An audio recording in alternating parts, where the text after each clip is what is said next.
আল্লাহ যা করেন তা মঙ্গলের জন্যই করেন। সমাজে প্রচলিত এই বাক্যটির সঠিক ইসলামী ব্যাখ্যা কি? আল্লাহ রাব্বুল আলামিন আমাদের জন্য দুনিয়াতে যা কিছু করেন এর পেছনে মঙ্গল থাকতে পারে, আমাদের কোনো কল্যাণ থাকতে পারে, এই সুধারণা আল্লাহর প্রতি রাখা। এর মাধ্যমে আমরা মানসিক যন্ত্রণা এবং কষ্ট থেকে রেহাই পাই, আল্লাহর প্রতি সুধারণা রাখা হয়। আর তাছাড়া দুনিয়াতে মানুষের যত অসুবিধা হয় এগুলো তিনটার যে কোনো একটা হয়। নাম্বার এক, কোনো বিপদ কোনো কষ্ট হলে তার মাধ্যমে আল্লাহ বান্দার গুনাহ মাফ করেন। কোনো অন্যায় করেছে, আল্লাহ তার জন্য দুনিয়াতে কোনো একটা কষ্ট দিয়েছে, ওইটাকে কাটাবার জন্য। আল্লাহ তাকে আখিরাতে পাকড়াও করতে চান না, সেই জন্য। আবার কখনো কখনো বিপদ বা কষ্ট হয় আমাদের মর্যাদাকে বৃদ্ধি করবার জন্য। আবার কখনো কখনো আমাদের কষ্ট বা বিপদ হয়, অসুবিধা হয় আল্লাহর পক্ষ থেকে পরীক্ষার অংশ হিসেবে, যে সে বান্দা কতটা টলারেট করতে পারে, সবর করতে পারে কিনা, করে কিনা, তার মানসিকতা কি হয়, আল্লাহ সবই জানেন। বাস এটাকে আল্লাহ প্রমাণ করতে চান। তো যে কোনো অসুবিধা মানুষের হবে, এর পিছনে কোনো না কোনো কল্যাণ নিহিত থাকে যদি মানুষ সবর করতে পারে, সঠিক আপনার সিদ্ধান্ত যদি নিতে পারে। তো এই অর্থে বান্দার জন্য কোনো কষ্টকর বিপদের কিছু আসলেও তার পেছনে কোনো না কোনো কল্যাণ নিহিত থাকে। এই চিন্তা, এই ঈমান, এটা শুধু মানুষকে সান্ত্বনা দেওয়ার জন্য না, এটা বাস্তবতাই। আর এই বাস্তবতার প্রতি যখন বিশ্বাস প্রগাঢ় হবে তখন তার জীবনে দুঃখের মধ্যেও সে সুখ পাবে। এই জন্য পৃথিবী জুড়ে সবচেয়ে বেশি তুলনামূলক মুসলমানরা সুখে থাকে। তার প্রমাণ কি? তার প্রমাণ হলো বিশ্ব স্বাস্থ্য সংস্থার জরিপ অনুযায়ী প্রতি বছরে, আপনি বেশ অনেক বছরের জরিপ মিলিয়ে দেখতে পারেন, সৌদি আরবের রিয়াদ থেকে একটা বই প্রকাশিত হয়েছে, রব্বি আল্লাহ, আরবি মূল বইয়ের নাম। এটা 40-50টা ভাষায় অনুবাদ হয়েছে। এটার বাংলা অনুবাদটা আমি করেছিলাম আরও বোধহয় 10-12 বছর আগে।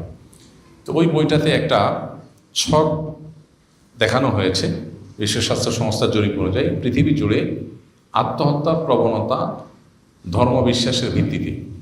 তো সেখানে দেখানো হয়েছে বেশ কয়েক বছরে দেখা গেছে যে গোটা বিশ্ব জুড়ে আত্মহত্যার প্রবণতা সবচেয়ে বেশি হলো যাদের কোনো ধর্মে বিশ্বাস নাই, কোনো সৃষ্টিকর্তার প্রতি বিশ্বাস নাই। তো যাদের কোনো ধর্মে বিশ্বাস নাই তাদের আসলে মানে সান্ত্বনার কোনো জায়গা নেই। একটা মানুষের কোনো সান্ত্বনা তো লাগে, সান্ত্বনার কোনো জায়গা নেই, তাদের মধ্যে আত্মহত্যা বেশি। কারণ তারা সবচেয়ে বেশি মনের কষ্টে থাকে, দুঃখে থাকে। আত্মহত্যা মানুষ সাধে করে না। আর আত্মহত্যার প্রবণতা গোটা বিশ্বের রিলিজিয়াস যারা আছেন, ধার্মিক যারা আছেন, এদের মধ্যে সবচেয়ে কম হলো মুসলমানদের মধ্যে। অথচ মুসলমানরা সবচেয়ে দুঃখে আছে। আফ্রিকা জুড়ে মুসলমান না খেয়ে আছে, গোটা বিশ্বে মুসলমান যেখানে আছে সেখানে যুদ্ধ চাপিয়ে দেওয়া আছে, নানা রকমের জুলুম নিষ্পেষণ চলছে।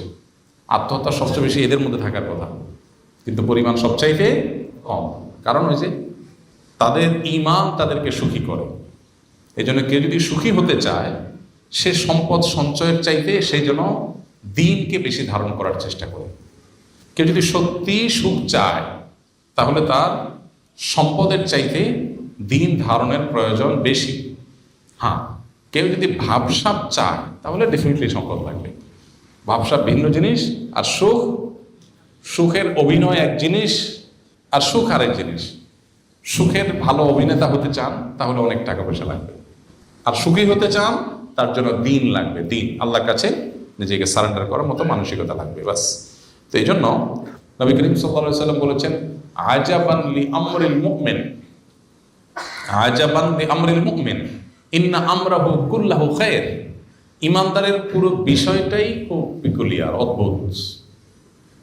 কারণ ইমানদারের জীবনে সব কিছুতেই কল্যাণ। ইন আসাবাহু খায়রুন, ইমানদারের জীবনে যদি কোনো ভালো কিছু হয়, কোনো সুসংবাদ আসে, উপকারী কিছু আসে, তখন সে শাকারা, আল্লাহর শুকরিয়া জানায়, আলহামদুলিল্লাহ বলে, ক্রেডিটটা আল্লাহকে দেয়। তো একদিকে সে নেয়ামত পেয়েছে, আবার শুকরিয়া আদায় করে সে সওয়াব পেয়েছে, দুই দিকে লাভ। ওয়াইন আসাবাহু শাররুন, আর ইমানদারের যদি কোনো ক্ষতি স্পর্শ করে তাকে, বিপদ আসে, সবারা, তখন সে সবর করে, ধৈর্য ধারণ করে। ফাকানা খায়র আল্লাহ, আর ধৈর্য ধারণ করলে তার বিনিময়ে সে আল্লাহর কাছ থেকে রিওয়ার্ড পায়। তাহলে সুখ পেলেও তার লাভ, দুঃখ পেলেও হাতে মরলেও লাখ, বাঁচলেও লাখ। ইমানদার অবস্থা এরকম। এই জন্য নবীজি বলেছেন আজাবান লি আমরিল মুমিন। এই জন্য যে ভাই প্রশ্ন করেছেন তার প্রশ্ন উত্তর হলো এটাই যে আল্লাহ যাই করেন বান্দার জন্য মঙ্গলের জন্য করেন। এর মানে হলো সবর যদি করতে পারে বান্দা, তাহলে দুনিয়ার কোনো অকল্যাণ, দুনিয়ার কোনো কষ্টই মানুষের জন্য ক্ষতিকর নয়।